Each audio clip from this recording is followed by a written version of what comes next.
So, you guys win these 3 American Music Awards. Yeah. And that's nice, but then the Grammys come. Now, Yeah. every year when you have the Grammys, there's a lot of categories in the Grammys. True.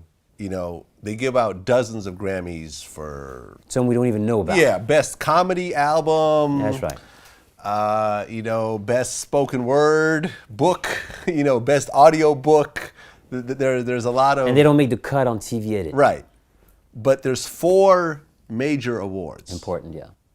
And one of those awards is Best New Artist. That's Kiss of Death. For many it's been. Chance the Rapper just won Best New Artist in the Grammys right. that just passed. He's dope. Being, you know, having the Best New Artist Grammy is the biggest award you could get as a new artist. It's a medal of honor. So you guys go and win the Best New Artist Grammy. How did it feel to go up on that stage and accept that award? That was a crazy moment because we didn't expect it. I remember watching the footage.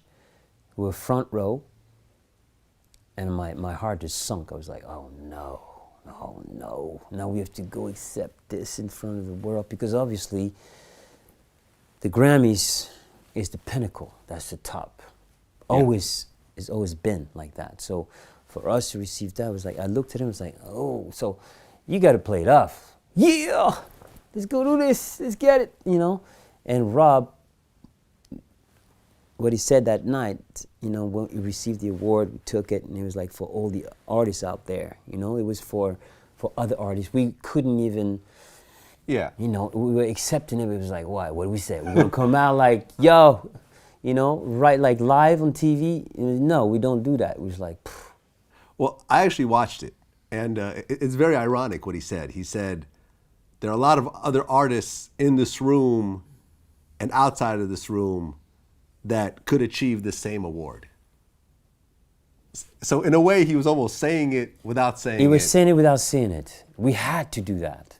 You know? So that was a conscious thing that you guys, or a spur of the moment? No, it's spur of the moment, because, Yeah. you know, for us, like, just like, we got the American Music Awards, and already we had this conversation, like, we're talking like, yo, man, that ain't right, that ain't right, that ain't right, that ain't right, you know?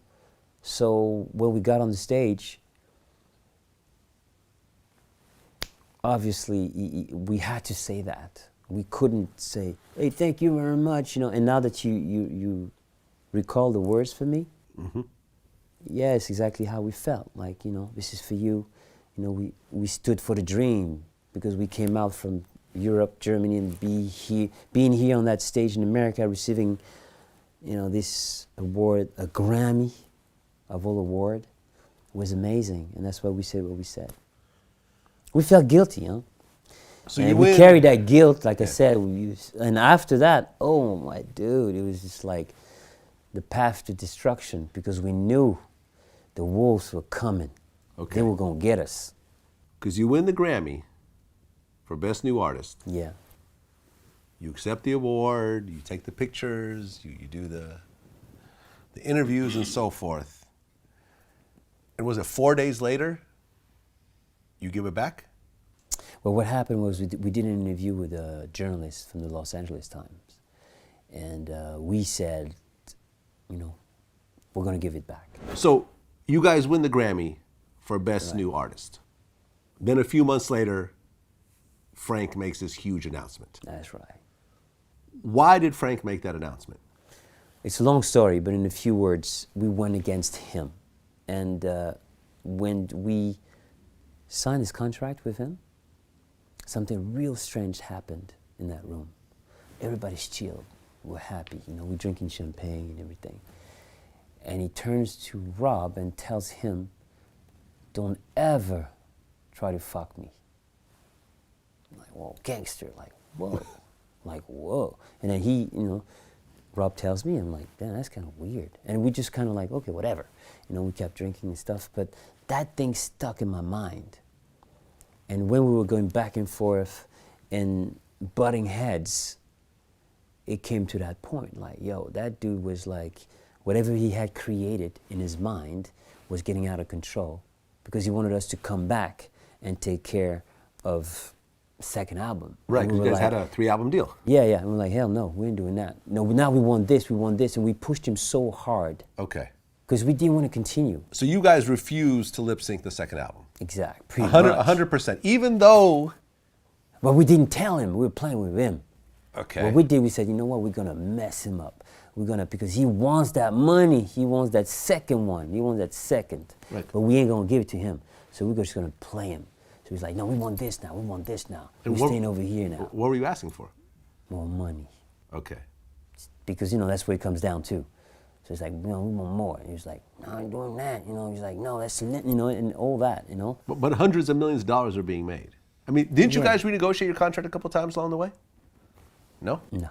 Okay, you still have That's that another same- story. Okay, that's another story. But, so you guys are now battling with Frank over the second album, essentially. Yeah. It's pretty much, we made our decision. We ain't doing that no more. Okay. And he took balls. So, you guys are going diamond and so forth. Hundreds of millions of dollars are being made. Yeah. You guys are doing these major tours. You guys are on TV. You guys have these singles. How much are you guys profiting yourselves Well, by what the hap- time the first album is now done and the Grammys won and I everything? can't give you any precise number, but hear me out. He blocked everything because of the fights we had. So the only way we could make our money was on the road and tour in America. So you weren't making royalties off the No, album that dude was holding everything. because you were signed to his production company. Yeah, that's what happened. So in order for us to have some kind of freedom, we said, yo, man, we out of here. And he was pissed. You're staying here. I'm like, no, man, we're going over there. Because we knew over there, we could get the tour going. So we got all we needed from him. And he didn't think that he would blow up that much, like we would take control of our lives over there. That's what happened. And he was like, yo, you got to get back to Europe. We're like, no, we ain't doing that. We knew that we were not going to do that again. It was crazy Okay. to do it again. So he took balls from us to say like, yo, we're going to leave all that. But the thing that you have to know, and that not many people know, is that we were in a process of like preparing something else, a transition. We were going to make a transition. And dude, he heard about it. So he jumped the gun. Okay. So then it was impossible for anything to happen then. Now, there's a quote from Frank. He says, I made them rich. Rob and Fab got $2 million from us. The record companies were very satisfied. The real singers also got rich. And Frank Farian got even richer. Only Rob wanted much more. No, man. Not true. Not true. You didn't make $2 million. All the money we made was from touring. And, you're talking about there's you guys, there's the production company, there is Arista. Arista has a parent company. Everyone's got their hands in the pie and so Yep. forth. By the time it trickles down to Rob and Fab, it's just tour money. And the world tour was being booked. So we were like, yo, forget about that dude because we got the world tour coming. Right, because you just have a Grammy, a Best New Artist Grammy. Right. Everyone wants to fuck with you. Exactly. So Yeah. we're lining up like world, Latin America, Asia, everything's gonna go down. And the transition period, the transition that we were working on, but he heard about all that and he was like, I'm not gonna let them get more money. You're not gonna get paper on my watch. And that's when he wham. But by doing that, he didn't just hurt you two, he hurt his own brand as well. But you know what? This is where you see how crazy that dude, that ego was crazy, massive. Because he was like, I don't care about the money at this point. Because he's already rich. He's already rich. Yeah. Okay. But you see how crazy that is? So he goes. stopped it himself. He goes publicly and announces that Rob and Fab don't have any vocals on that album. That's right.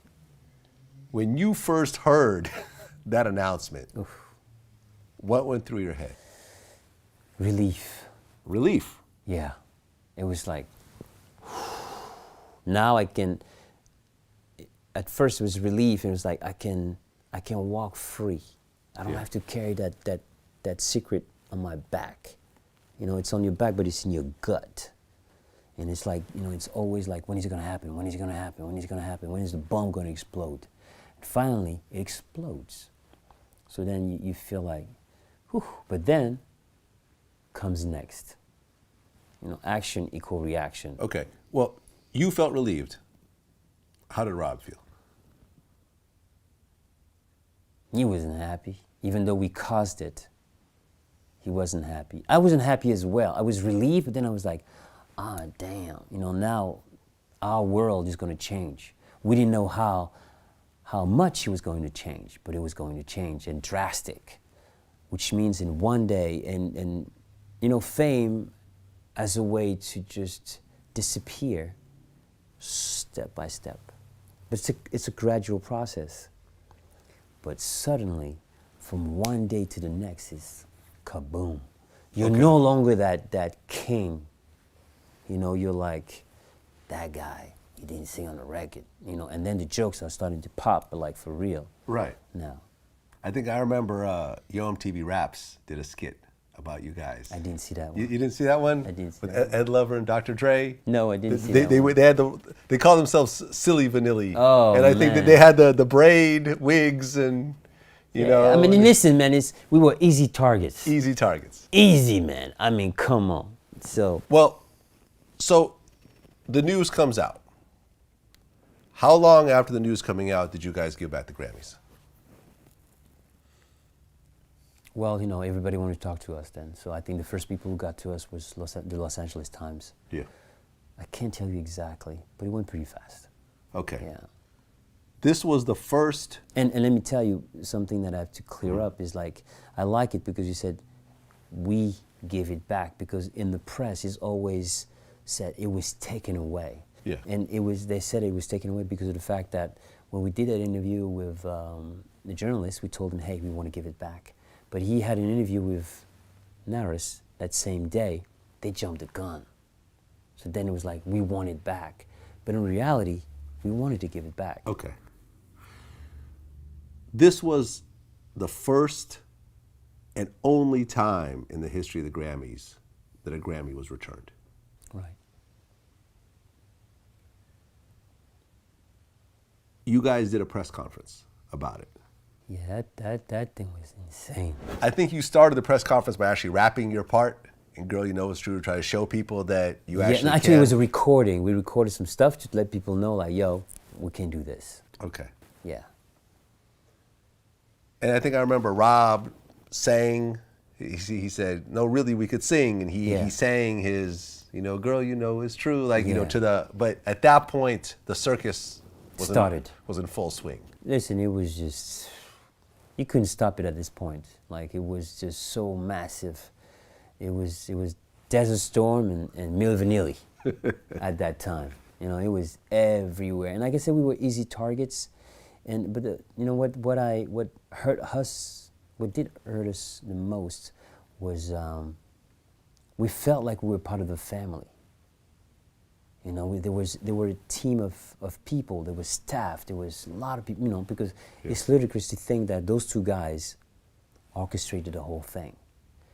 But somehow, we took the whole blame. Right. Everybody went like pointing finger like, Rob and Fab. But like, what the hell, man? There's like those companies, those very powerful companies, executives behind. Clive Davis. The Black Clash got to us. Yeah. And I'm Frank telling Farian, you, it was ugly. The singers, the producers, everyone was in on it. Everybody was in on it. Everyone. MTV. You know, Everybody. So at this point, we're like thrown to the wolves, hang out to dry, and we have to defend ourselves. Yeah. You know, class action lawsuits. So all this starts to implode, I guess. Yeah. The Grammy president at the time said, I hope this revocation will make the industry think long and hard before anyone else tries to pull something like this again. Come on, dude. Even though Come on. artists have been lip syncing and using auto-tune and this, that, and the third. Okay, I'll give him that. Yes, we didn't sing on the records, right? But, you know, when auto-tune came around, this new school, you know, came around, the software, then suddenly a lot of people were using it, but to a point where they wouldn't even They wouldn't even perform their own music and vocals on stage. Yeah. So is there any difference